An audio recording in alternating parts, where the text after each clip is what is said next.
ওয়েনসডের গত পর্বে আমরা দেখেছি দানবের রহস্য আরও জট পাকাচ্ছে এবং সন্দেহের তীর ঘুরছে সব দিকে। যদি আগের পর্বগুলো না দেখে থাকেন তবে প্রথমে সেগুলো দেখুন।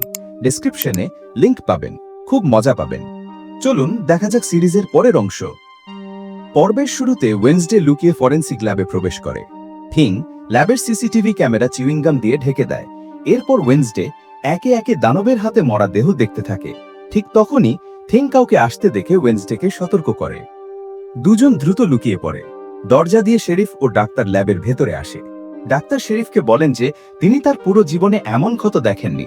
ডাক্তার শেরিফকে বলেন যে লাশের ফরেন্সিক রিপোর্ট এখনো আসেনি। শেরিফ ডাক্তারকে রিপোর্ট আসা মাত্র জানাতে বলেন এবং সেখান থেকে চলে যান। যখন ডাক্তারও ল্যাব থেকে বাইরে যাচ্ছিলেন তখনই তার নজর ফ্রিজারের দিকে যায়। যখন তিনি ফিরে এসে দেখেন সেখানে ওয়েনসডেকে দেখতে পান। যেহেতু ওয়েনসডের মুখও লাশের মতোই সাদা ছিল তাই তিনি তাকে একটি লাশ ভেবে সেখান থেকে চলে যান। তার চলে যাবার পর থিং কঙ্কালের মাথা থেকে বেরিয়ে আসে এবং ওয়েনসডেকে ফ্রিজের থেকে বের করে। হস্টেলে পৌঁছানোর পর ওয়েনসডে লাশের ছবিগুলো মনোযোগ দিয়ে দেখছিল। তখনই সেখানে এনিড আসে। ওয়েনসডে এনিডকে জানায় যে দানব হত্যার পর সব লাশের কোনো না কোনো অঙ্গ কেটে সঙ্গে নিয়ে যায়। হয়তো সেগুলোকে সে নিজের কাছে জেতা ট্রফির মতো রাখে। তবে এনিড ছবিগুলো দেখে সেখানেই অজ্ঞান হয়ে যায়। পরের দৃশ্য ওয়েনসডে বটানির ক্লাসে আছে। তখনই সে জেভিয়ারকে যন্ত্রণায় কাতরাতে দেখে। জেভিয়ার ওয়েনসডেকে জানায় যে সে তলোয়ারবাজি করার সময় আঘাত পেয়েছে। শনিবার স্কুলে একটি ডান্স পার্টি ছিল এবং সবাই তার জন্য খুব উত্তেজিত ছিল। জেভিয়ার ওয়েনসডেকে জিজ্ঞাসা করে সে পার্টিতে আসছে কিনা। ওয়েনসডের এইসব বিষয়ে কোনো ইন্টারেস্ট না থাকায় মানা করে দেয়। আর সেই সময় ওয়েনসডের নজর জেভিয়ারের গলায় লেগে থাকা ক্ষতের ওপর পড়ে। সেগুলো কোনোভাবেই তলোয়ারবাজির আঘাত বলে মনে হচ্ছিল না। ওয়েনসডে বুঝতে পারে যে জেভিয়ার কিছু লুকাচ্ছে। ক্লাস শেষে ওয়েনসডেকার পিছু নেয়। জেভিয়ারকে সে জঙ্গল থেকে একটা অদ্ভুত কেবিন থেকে বেরিয়ে আসতে দেখে। জেভিয়ার চলে যেতেই ওয়েডনেসডে সেই কেবিনের ভেতরে যায়। সেখানে সে সেই দানবের আঁকা পেন্টিং দেখতে পায়। ওয়েডনেসডে কিছু পেন্টিং নিজের কাছে রেখে কেবিন থেকে বেরিয়ে আসে, কিন্তু তখনই জেভিয়ার সেখানে আসে। সে পেছন থেকে আসায় ওয়েডনেসডেকে কেবিন থেকে বেরোতে দেখেনি। সে ওয়েডনেসডেকে জিজ্ঞাসা করে যে সেখানে কি করছে। ওয়েডনেসডে তাকে বলেছে সে তাকে খুঁজতে খুঁজতে এখানে এসেছে। জেভিয়ার টানায় যে এই কেবিনটি তার নিজের তৈরি আর্টরুম। প্রিন্সিপালের অনুমতি নিয়েই সেই আর্টরুমটি তৈরি করেছে। ওয়েডনেসডেটি ভেতর থেকে দেখার ইচ্ছা প্রকাশ করে, কিন্তু জেভিয়ার ভেতরে সব জিনিস এলোমেলো পড়ে আছে বলে কথাটি এড়িয়ে যায়। এরপর জেভিয়ার জিজ্ঞাসা করে যে সে তাকে কেন খুঁজছিল। ওয়েডনেসডে হোমওয়ার্কের বাহানা দেওয়ার চেষ্টা করে, কিন্তু জেভিয়ার তার মিথ্যে ধরে ফেলে এবং বলে যে আজ তো টিচার কোনো হোমওয়ার্ক দেননি। কিছুক্ষণের জন্য ওয়েডনেসডে চুপ হয়ে যায়, তার কিছু মাথায় আসছিল না।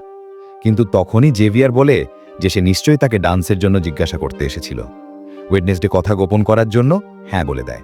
অ্যানিড এটা জানে খুব খুশি হয় যে ওয়েডনেসডে পার্টিতে আসছে।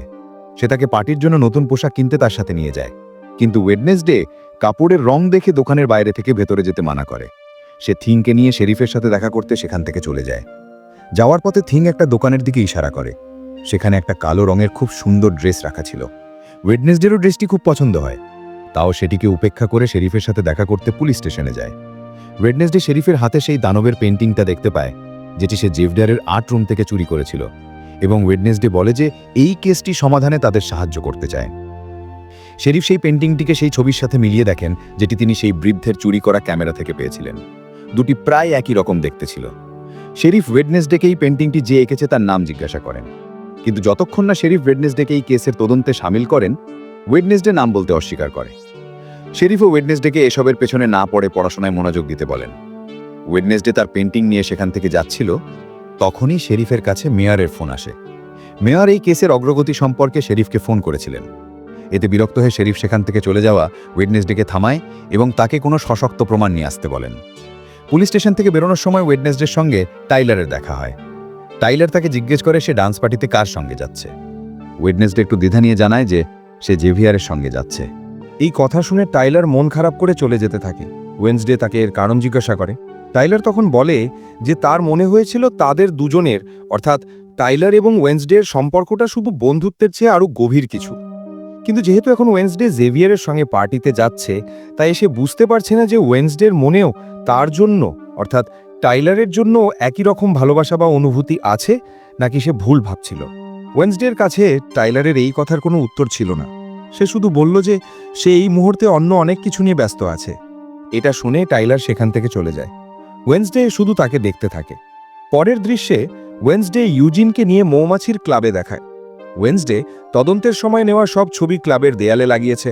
ইউজিনের ওয়েতে কোনো সমস্যা ছিল না। তখনই তার নজর দানবের ছবির ওপর পড়ে, যার পেছনে একটা গুহা ছিল।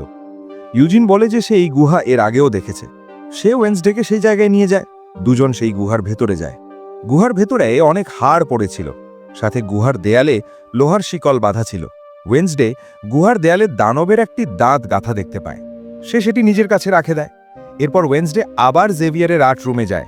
সে জেভিয়ারের কোনো চুল বা নখ খোঁজা শুরু করে, যাতে ওয়েন্সডে আগে গুহার পবিত্র পাওয়া সেই দাঁতটি এবং জেভিয়ারের ডিএনএ মেলাতে পারে। সে সেখানে রক্ত লাগা একটা কাপড় খুঁজে পায়। সে সেটি নিজের ব্যাগে ভরে নেয়। কিন্তু ওয়েন্সডে সেখান থেকে বাইরে যাওয়ার আগেই জেভিয়ার ভেতরে আসে। জেভিয়ার ওয়েন্সডেকে সেখানে দেখে অবাক হয়ে যায়। ওয়েন্সডে জেভিয়ারকে জিজ্ঞাসা করে যে সে সেই দানবের হুবহু ছবি কিভাবে আঁকলো। জেভিয়ার জানায় যে সেই দানব তার স্বপ্নে আসে, তখনই সে তার ছবি আঁকে। কিন্তু ওয়েন্সডের জেভিয়ারের কথায় বিশ্বাস হয় না এবং সে জেভিয়ারের ওপর দানব হওয়ার অভিযোগ করে।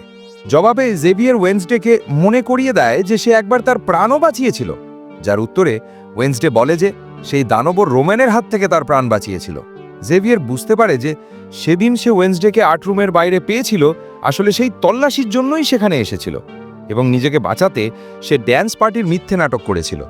এরপর জেভিয়ার ওয়েন্সডেকে সেখান থেকে চলে যেতে বলে। এরপর ওয়েন্সডে সরাসরি পুলিশ স্টেশন শেরিফের সাথে দেখা করতে যায়। সে শেরিফের হাতে দানবের দাঁত এবং জেভিয়ারের রক্তে ভরা কাপড় তুলে দেয়। শেরিফ সঙ্গে সঙ্গে সেগুলোকে ডিএনএ পরীক্ষার জন্য পাঠিয়ে দেন। পরের দিন স্কুলে ওয়েন্সডে ইউজিনের কাছে যায় এবং বলে যে যেহেতু তাদের দুজনের কাছেই কোনো ড্যান্স পার্টনার নেই, তাই তাদের জঙ্গলে গিয়ে দানবের তল্লাশি করা উচিত। ইউজিনের এই প্রস্তাব ভালো লাগে। অন্যদিকে বিয়াঙ্কা জেভিয়ারকে তার সাথে ড্যান্সের জন্য যেতে বলে। জেভিয়ারের কাছেও এখন কোনো ড্যান্স পার্টনার না থাকায় সে তাকে হ্যাঁ বলে। অন্যদিকে থিং ওয়েন্সডের নামে একটা চিঠি লেখে এবং সেটা টাইলারের টিপ বক্সে রেখে আসে। পরের রাতে সব ছাত্রছাত্রী সেজেগুজে পার্টিতে অংশ নেয়। প্রিন্সিপাল এবং বোটানি টিচার সবার স্বাগত জানাচ্ছিলেন।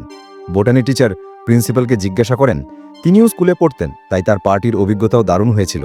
কিন্তু প্রিন্সিপাল বলেন যে তিনি যে ছেলেকে ডান্সের জন্য জিজ্ঞাসা করেছিলেন সে অন্য একটি মেয়ের জন্য তার প্রস্তাব প্রত্যাখ্যান করেছিল। সেই মেয়েটি আর কেউ নয়, ওয়েডনেসডে এর মা ছিলেন। হয়তো এই কারণেই আগের পর্বে আমরা দেখেছিলাম প্রিন্সিপাল ইয়ারবুক থেকে ওয়েডনেসডে এর মায়ের ছবি ছিঁড়ে আগুনে পুড়িয়ে দিয়েছিলেন। হস্টেলে ওয়েডনেসডে ইউজিনের সাথে জঙ্গলে যাওয়ার জন্য তৈরি হচ্ছিল, তখনই তার দরজায় টোকা পড়ে। তার মনে হয় ইউজিন এসছে, কিন্তু দরজায় ছিল টাইলার। টাইলার পার্টির জন্য তৈরি হয়ে এসেছিল। থিং আসলে যে চিঠিটা লিখেছিল এবং টাইলারের টিপ বক্সে রেখেছিল, চিঠিতে ওয়েডনেসডে এর পক্ষ থেকে ডান্সের নিমন্ত্রণ পাঠিয়েছিল। ওয়েডনেসডে তাকে দেখে অবাক হয়ে যায়। সে দরজা বন্ধ করে এবং ডান্সের জন্য পোশাক খুঁজতে শুরু করে। তখনই থিং তাকে ইশারায় একটা ড্রেস দেখায়। এটা সেই ড্রেস ছিল যেটা ওয়েডনেসডের খুব পছন্দ হয়েছিল। থিং সেটি চুরি করে এনেছিল। যখন সে ড্রেস পরে বাইরে আসে তখন তাকে দেখে টাইলারের চোখ কপালে উঠে যায়। ওয়েডনেসডেকে সেই ড্রেসে খুব সুন্দর লাগছিল। তখনই ইউজিন সেখানে আসে, কিন্তু ওয়েডনেসডে সেখান থেকে চলে যাওয়ার পর ইউজিন একাই গুহার দিকে চলে যায়।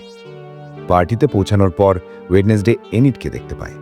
এনিড মেয়রের ছেলে লুকাসের সাথে পার্টিতে এসেছিল। এটা দেখে ওয়েডনেসডে বেশ অবাক হয়। এর আগে ওয়েডনেসডে লুকাসকে দুবার উচিত শিক্ষা দিয়েছিল। এনিড জানায় যে লুকাস তার এক্স গার্লফ্রেন্ডকে জ্বালাতে চেয়েছিল এবং এনিডও তার এক্সকে জ্বালাতে চেয়েছিল। আসলে সেই দিন এজ্যাক্স ডেটে পৌঁছাতে না পারায় এনিড ভেবেছিল সে তার প্রতি আগ্রহী নয়। এই কারণে সে তাকে জ্বালানোর জন্য লুকাসের সাথে এসেছিল। সময় কাটানোর জন্য এনিড এবং লুকাস একে অপরের সাথে কথা বলতে শুরু করে। কথা বলতে বলতে তারা জানতে পারে যে তাদের মধ্যে অনেক কিছু মিল আছে এবং তারা একে অপরের প্রতি আকৃষ্ট হতে শুরু করে। এরপর ডান্স শুরু হয়। ওয়েডনেসডে তার নিজস্ব স্টাইলে নাচতে শুরু করে। সবারই ওয়েডনেসডে এই অদ্ভুত নাচ খুব পছন্দ হয়। ওয়েডনেসডে টাইলারের সাথে পার্টিতে আসা জেভিয়ারকে খুব কষ্ট দিচ্ছিল। সেই সময় একটা ট্যাঙ্কার নেভারমোর স্কুলের সামনে এসে থামে। সেখান থেকে লুকাসের কিছু বন্ধু নামে। তখনই লুকাসও স্কুল থেকে বাইরে আসে। সে তার বন্ধুদের বলে যে তাদের এসব করা উচিত নয়। সেই লোকগুলোর মধ্যে কোনো ষড়যন্ত্র চলছিল। এমন এনিডের কারণে লুকাসের মন পরিবর্তন হয়েছিল এবং সে এখন আর এই কাজ করতে চায় না। তার বন্ধুরা তাকে বলে যে তারা এই সব তার জন্যই করছে, যাতে ক্র্যাকস্টোনে পুতুল পোড়ানোর কারণে তার বাবার যে অপমান হয়েছিল তার প্রতিশোধ নিতে পারে। এই বলে লুকাসের বন্ধু ট্যাঙ্কারের পাইপ স্কুলের পাইপের সাথে জুড়ে দেয়। ভেতরে পার্টিতে শেষবারের মতো ডান্স করার জন্য সবাইকে ডান্স ফ্লোরে ডাকা হয়। কিন্তু যখন সবাই নাচের মজা নিচ্ছিল তখন লুকাসের এক বন্ধু ফায়ার অ্যালার্মের বোতাম টিপে দেয়। বোতাম টেপার সাথে সাথেই ডান্স ফ্লোরের ওপরে লাগানো পানির লাইন চালু হয়ে যায়, কিন্তু সেখান থেকে পানির বদলে রক্ত ঝরতে শুরু করে। সবাই ঘবড়ে গিয়ে এদিক ওদিক ছুটতে থাকে, তবে ওয়েডনেসডে, যার বেশিরভাগ রক্তপাতই পছন্দ, সেই পরিবেশ উপভোগ করতে শুরু করে। সে বড় স্বাদ নিয়ে সেই রক্ত চেটে দেখে, কিন্তু সেটি রক্ত নয়, শুধু রং ছিল। কিন্তু পুরো হলে ভিড় জমে গিয়েছিল। দুজন ছেলে ওয়েডনেসডের সাথে ধাক্কা খায়, এবং তখনই ওয়েডনেসডে একটি ভিশন দেখতে পায়। সে দেখে যে ইউজিন জঙ্গলে আছে এবং তার উপরে দানব হামলা করছে।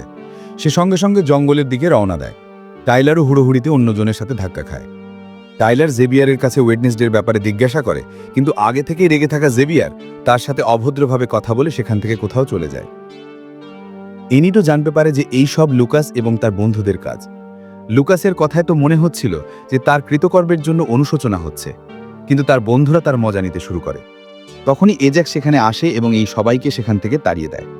এনিড তাকে জানায় যে সে তাকে ভালোবাসে এবং তার সাথে ডান্সেও আসতে চেয়েছিল। সে এও জানায় যে সে শুধু তাকে জ্বালানোর জন্য লুকাসের সাথে এখানে এসেছিল। এজ্যাক্সও তাকে জানায় যে সে ভুলবশত নিজের সাপের কারণে পাথর হয়ে গিয়েছিল এবং এই কারণেই সে তার সাথে দেখা করতে আসতে পারেনি, কিন্তু তাকে এই কথা বলতে লজ্জা করছিল, তাই সেই কথা আগে জানায়নি। এরপর দুজন একে অপরকে চুম্বন করে। অন্যদিকে জঙ্গলে ইউজিন দেখে যে কেউ একজন গুহার কাছে দাঁড়িয়ে আছে। ইউজিন যা কিছু দেখছিল তা ভয়েস রেকর্ডারে রেকর্ড করছিল।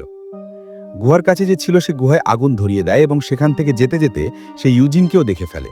ইউজিন নিজের প্রাণ বাঁচানোর জন্য সঙ্গে সঙ্গে সেখান থেকে দৌড়াতে শুরু করে। ওয়েডনেসডেও জঙ্গলে পৌঁছে গিয়েছিল। সে যত দ্রুত সম্ভব ইউজিনকে খোঁজার চেষ্টা করছিল। অন্যদিকে ইউজিন দৌড়াতে দৌড়াতে পড়ে যায়, তার চশমাও নিচে পড়ে যায়। সে ওয়েডনেসডের আওয়াজ শুনে ইউজিনকে ডাকে। তখনই ইউজিন তার চশমা খুঁজে পায় এবং সেটি পড়ে নেয়, কিন্তু তার আওয়াজ দানবও শুনে ফেলেছিল। ওয়েডনেসডে তার কাছে পৌঁছানোর আগেই দানব নিজের কাজ করে সেখান থেকে পালিয়ে যায় এবং ইউজিনকে মৃত্যুর মুখে ফেলে যায়। এই পর্ব এখানেই শেষ হলো। তবে প্রশ্ন রয়ে গেল, এই দানবের কবল থেকে কি নেভারমোর স্কুল মুক্তি পাবে? রহস্য সমাধানের আগে আর কতজনের জীবন বিপন্ন হবে? জানতে হলে পরের পর্বটি দেখতে ভুলবেন না।